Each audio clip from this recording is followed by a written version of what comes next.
आज हा अत्यंत दुःखद प्रसंग आहे की मंगेशकर कुटुंबियातील दुसरा तारा आशा भोसलेताई यांचं दुःखद निधन झालेलं आहे। 92 वर्ष त्या जगल्या, त्यातल्या बहुतांश काळ वयाच्या 5व्या-6व्या वर्षापासून संगीताची सेवा केली, ती अखेरच्या श्वासापर्यंत।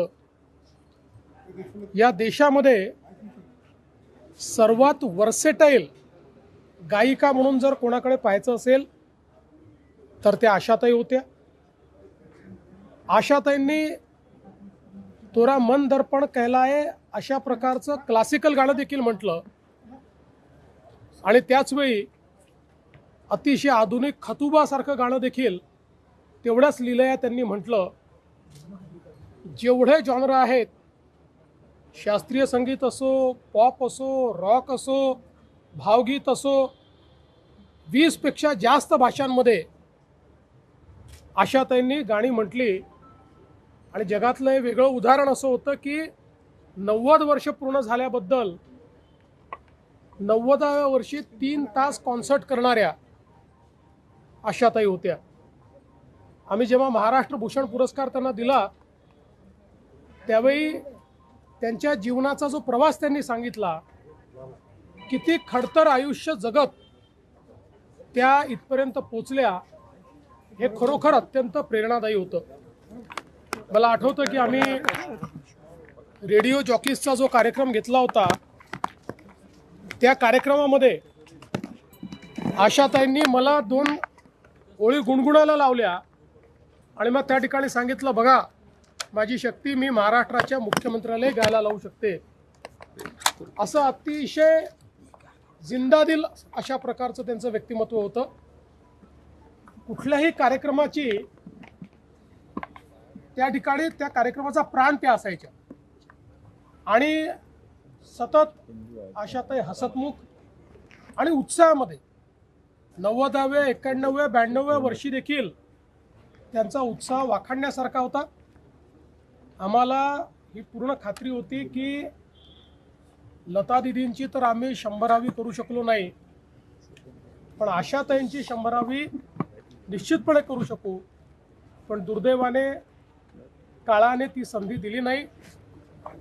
आशाताईंसारख्या सुविख्यात, जगप्रसिद्ध आणि ईश्वरीय आवाज असलेल्या एक आमच्या गायिका आमच्यातनं निघून गेल्या। मी त्यांना विनम्र श्रद्धांजली अर्पण करतो। त्यांच्या कुटुंबाच्या दुःखामध्ये आपण सर्व सामील आहोत।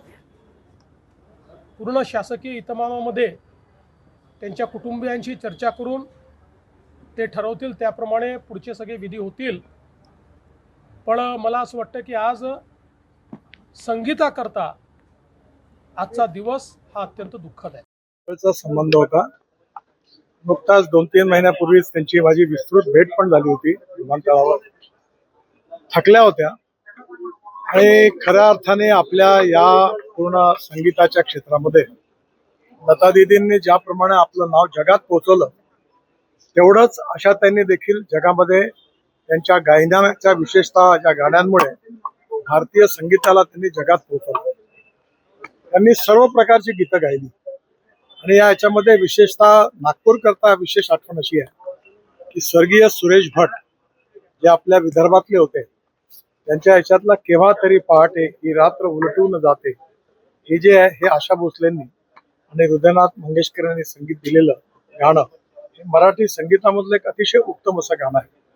आशा त्यांनी अनेक भाषांमधून अनेक गीतं गायलीत आणि ती आजही आपल्या सगळ्यांच्या स्मरणात आहे आणि पुढल्या अनेक वर्ष भविष्यात देखील आपल्या सगळ्यांच्या स्मरणात राहतील। आशाताईंचा माझा अतिशय जवळचा परिचय होता। विशेषतः मला जेव्हा 61 वर्ष पूर्ण झाली तेव्हा मुंबईला त्या कार्यक्रमात आल्या होत्या आणि त्या कार्यक्रमात त्यांनी स्वतः त्यावेळी गीत गायलं आणि मला आशीर्वाद दिले। त्यांच्या मृत्यूने आपण संगीत क्षेत्रातल्या अशा गायिकेला मुकलो आहे की जिने आपल्या देशाचं नाव खरं म्हणजे विश्वात प्रसिद्ध केलं। आणि म्हणून व्यक्तिगतरित्याही पण त्यांच्याशी, त्यांच्या परिवाराशी, मंगेशकर कुटुंबियांशी फार जवळचा संबंध होता. त्यांचं हे दुःखद निधन आपल्या सगळ्यांवर आघात करणार आहे, विशेषतः त्यांच्या परिवारालाही आघात करणार आहे. परमेश्वर हे दुःख सहन करण्याची त्यांना श्रद्धांजली, त्यांना ताकशक्ती देव, ईश्वरचरणी प्रार्थना करतो. आणि आशाताईंना मी अतिशय दुःखद अंतःकरणाने श्रद्धांजली वाहतो. आज संपूर्ण देश आणि महाराष्ट्र अखंडपणे दुःखात बुडला. एका युगाचा अंत झालाय. आपल्या आशाताई आपल्यातनं निघून गेले आहेत. आशाताईंचं असणं हेच आपल्या सगळ्यांना वर्षानुवर्ष समाधानाची अनुभूती देत होतं. त्यांचं व्यक्तिगत आयुष्य आणि त्यांचा प्रवास दुःखाला स्वतः कवटाळून दुसऱ्यांना सुख देण्याचा पूर्ण मार्ग म्हणजे त्यांचं आयुष्य होतं. त्यांचं कर्तृत्व केवळ भारताला नाही तर जगाला वेड लावणाऱ्या अशा पद्धतीचं संगीत क्षेत्रातलं कर्तृत्व ही आशाताईंची जगाला देण आहे. आशाताई आज आपल्या राहिल्या नाहीत. परिवाराने सांगितल्याप्रमाणे आज सर्व मेडिकल सगळ्या गोष्टी पूर्ण होऊन परिवार आणि पारिवारिक विधी या पद्धतीची कल्पना परिवाराची आहे. उद्याला सकाळी 11 वाजल्यापासून त्या लोअर परेलला ज्या ठिकाणी त्यांचं निवासस्थान आहे ते 11 ते 3 वाजेपर्यंत त्यांच्या अंतिम दर्शनासाठी आपण सगळे भेटणार आहोत. 4 वाजता शिवाजी पार्कमध्ये, शिवाजी पार्कच्या स्मशानभूमीमध्ये त्यांचं अंत्यसंस्कार होती. मी माननीय मुख्यमंत्री देवेंद्रजींशी बोललोय, त्यांचाही फोन आला होता आणि शासकीय पूर्ण इतमाद हा अंत्यसंस्कार होईल. आशाताईंचं नसणं हे आपल्याला आयुष्यभर दुःख देणार आहे. आशा भोसलेजी आपल्यातनं निघून गेल्या, फार मोठं दुःख देशातल्या, महाराष्ट्रातल्या संगीत खात्यावर आहे, त्यांच्या कुटुंबावर आहे. खरं तर महाराष्ट्र आणि देशाला, संपूर्ण जगावर संगीताच्या माध्यमातून अधिराज्य करणाऱ्या आशाताई आज आपल्यात नाही. हे संगीत चाहत्याला मान्य नाही. खरं तर 12,000च्या वर गाणे त्यांच्या जीवनात त्यांनी गायली. मी सुद्धा मानकापूर स्टेडियमला त्या गात असताना मी अनेक कार्यक्रमात त्यांच्या गेलो असता मलाही त्यांनी स्टेजवर बोलवून माझा सत्कार करणे, या ठिकाणी सत्कार करून मला त्या ठिकाणी भाषण द्यायला लावणे, हे सुद्धा त्यांनी मागच्या 7 वर्षापूर्वी एका कार्यक्रमात केलं होतं. तर आशाताई ह्या कौटुंबिक होत्या. संस्कार आणि संस्कृतीचं दर्शन त्यांच्यामध्ये होतं आणि एक संगीत जगतावर या ठिकाणी मोठं वर्चस्व त्यांचं होतं. त्यांच्या निधनाने आज मोठी पोकळी संगीत जगतात तयार झाली आहे.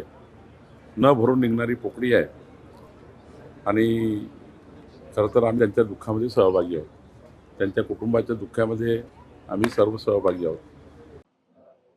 आशा दिदींचा हृदयविकारांनी मृत्यू झाल्याची दुःखद बातमी संपूर्ण भारतामध्ये आणि महाराष्ट्रामध्ये शोककळा निर्माण करते. एक उच्च कोटीच्या गायिका, लोकप्रिय गायिका, विविध भाषेमध्ये सुद्धा गायत असताना मराठीची आस आणि मराठीची कास न सोडणारी, मराठी माणसांना लुभावणारी, त्याबरोबरच हिंदीमध्ये सुद्धा देशभरामध्ये स्वतःची लोकप्रियता निर्माण करणारी अशी एक उत्तम गायिका, लोकप्रिय गायिका भारत देशाने गमावली आहे. खरं तर महाराष्ट्राच्या मातीतील हिराच आज आपण गमावला असं म्हणायला हरकत नाही. या लोकप्रिय गायिकेच्या जाण्याने प्रचंड मोठी हानी या संगीत क्षेत्रातील गायका क्षेत्रातील झालेली आहे. एक तर आशा दिदी आणि लता दिदींची तुलना व्हायची त्यावेळेस नक्कीच त्यामध्ये